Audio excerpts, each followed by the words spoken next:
Yan. Kaya po yung bahay na yan sa May Balete Drive ng almost 90 years. Pero original yan, kuya. Po, yan po.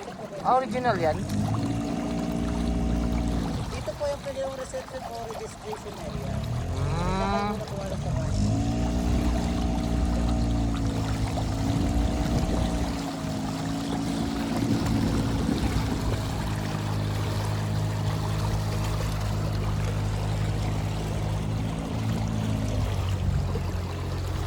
Yung mga bahay yan, kuya, mga original talaga yan lahat.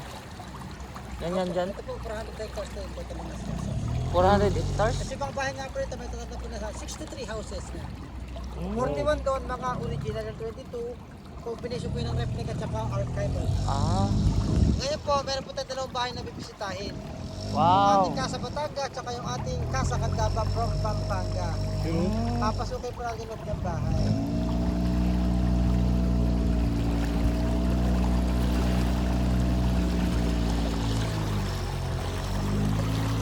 Ito nag-live ko.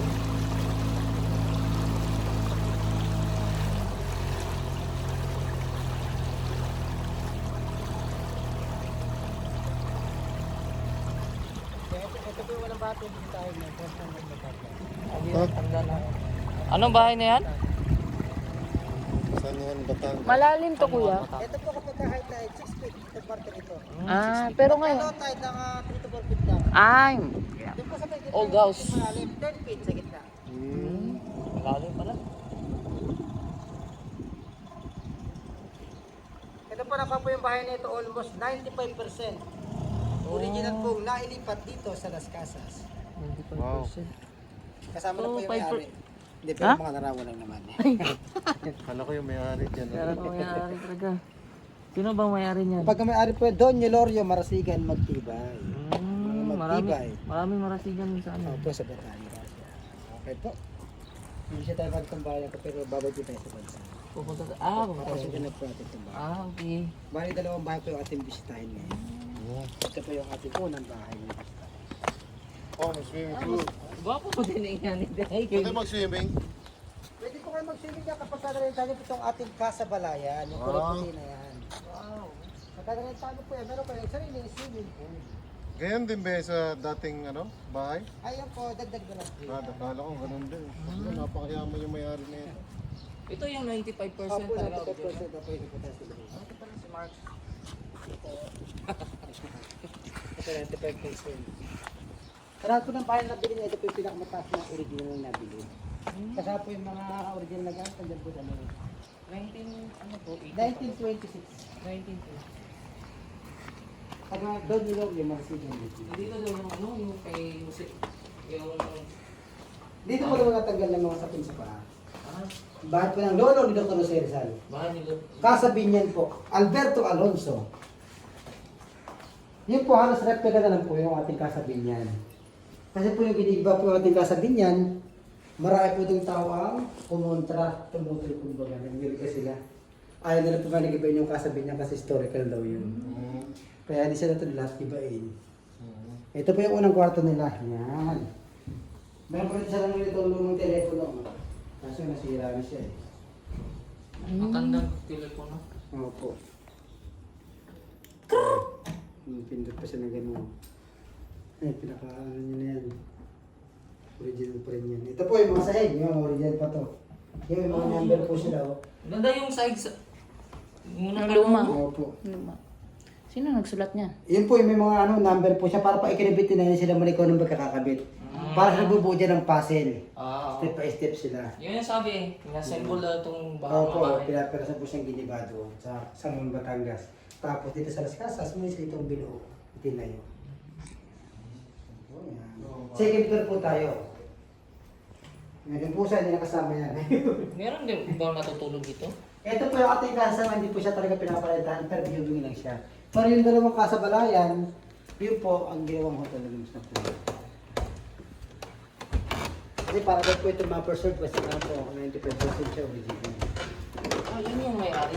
Opo, ito po yung original na may-ari ng bahay na ito. Siya po si Don Yelorio Marasigan Magtibay. At yung kanyang may bahay, si Doña Rupina Marasigan Magtibay. Talagang matibay yung bahay. Kaya matibay yung bahay. Ito lang po yung kanilang anak, si Doña Soledad. Ito po naging carnival queen sa isang beauty contest. Nung po kasi ang tawag sa mga beauty pageant, carnival queen, ngayon binibining Pilipinas.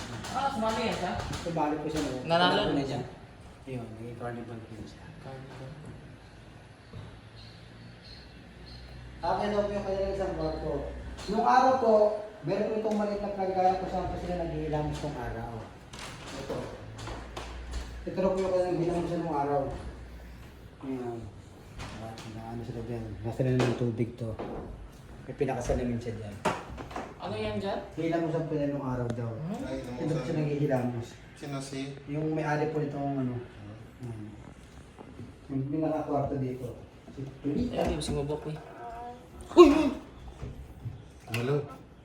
Ay po, okay lang po, okay lang po. Yan, ito po yung salamin. Antique yan. Yan. Buti din nabasag mong salamin. Oo po, nagpa-serve yung pinaka-salamin niya. Ay, wala no? Oo po. Ito, mga sa inyong araw, nalapad ko. Nara, Bulawin, Damagong, Yakal. Kaninong ano to? Sa kanya tong... Opo, yung may-ari ito dito, yung anak ko, ano ko rin po. Tapos, ito po yung kanilang dining room naman. Kung saan po sila nang kinakain ng araw. Tignan mo yung kisame, ganda. Ito. Ito yung dining table, mga upuan, mga baso, plato. Ah. Kasama po ito sa pagbili sa bahay, ito mga gamit na ito. Gamit na yan. Kasama naman siya. Binili pala ito sa Opo, to. pinili po yung bawat bahay. Hmm. Yung iba naman po dyan, idinonate lang po nung pinakamay-ari.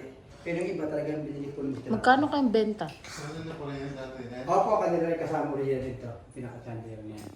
Wow. Yan, kasama. Sino yan? Magkano nga yan? Ang gano'n niya yung mobilya. Kaya siya nagyari na ito, hindi lang pa yan. O dyan po, upuan po sila upuan dyan. Isa. Opo yan, may kasama po sa Walang multo dito, kuya. Magkano na yan? wala naman po yan. Multo yan. Ano to? Ito yung pinakakusiyanin at saka lababo. Kasi may Ito ba ito? dito eh. Design Ay, na. mga design ng painting nyo po. Yan, dito. Anong Pasok klaseng po daw kahoy po ito? kayo dito. Pasok dito. Dito tayo. Kuya, Pa. anong klaseng kayo to? Ba't ang ano? Apo, may Tibay. basa po dyan sa dahan po kami. Basa po. May tulog po kasi ito Batab. Yung pinaka-batab, original pa po yung batab na yan. Takot ang batab Ito niya. po, Parang kamagong po yung iba niya. Bulawin, Nara. Ito na. murder na murder. Yan. Yung pinakasya sa dulo, model na yan. Ba't may ano? Parang may dugo. Ay, parang kalaban na siya po sa tagda. Ito po yung mga nakakalaban. Tapos ito po sa ating bandang kaliwa po, yung machine po na yan. Yan din po pwede yung perentahan ng buong isla. Yan po yung nagkakalaga naman ng 250,000 per night. Wow. Good for 33% buong isla po siya. Meron kayong 3 bahay, meron kayong sariling swimming pool, at meron kayong diyang full butler service. Go na, be. 33%. Go na sa 200, 50,000 per night. 250,000. Per night. 33 lang katao po yun. Oh. Siguro wedding, debut, family reunion, pwede kayo dyan. Manalo ako Island ng 2. ultra luto. Taluto yun. Ay, daw po kayo. Sino po sila ako dito? Ako kayo dito. Ah, sige, sige. Sa yung background nyo. Sige, sige po kayo dyan. Dito yan tayo. Dito eh. Ito yung mga chief of police in Convent. Ay, mga pulis yan. Dito din ng Batangas. Ito original na. Ako, yung mga ano yung bata yan. Kapag kayo dito, tutunog siya. Ah, dali ka ba yun? Be, dali ka. Tapos Ano tumutunog ang?